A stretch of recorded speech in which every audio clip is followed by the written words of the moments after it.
nasıl yürektir anlamadım.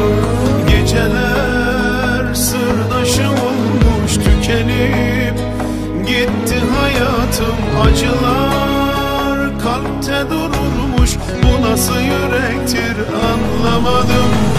İkimiz kavga ederdik, birimiz hep susuverdi. Bırakıp gitmeyi denedin, seni yüreğimden çıkaramadım. Kapadım odalara kendimi yaşadım. Hüznü zamansız yüreğim sakladı yaşını, seni yüreğimden çıkaramadım. Seni de bu yüzden unutamadım. Haber gelmiyor yardan, belli beni sevmiyor artık. Varsın bana can veren Allah, şimdi verdiği gibi alsın.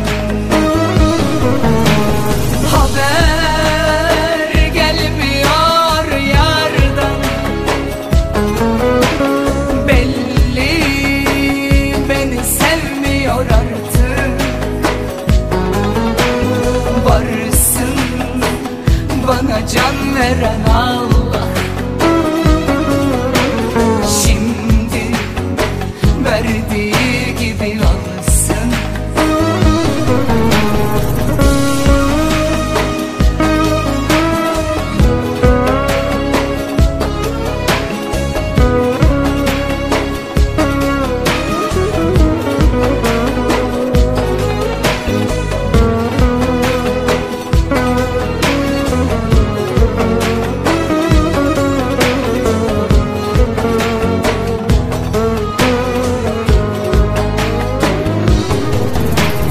Geceler sırdaşım olmuş tükenip gitti hayatım. Acılar kalpte dururmuş, bu nasıl yürektir anlamadım.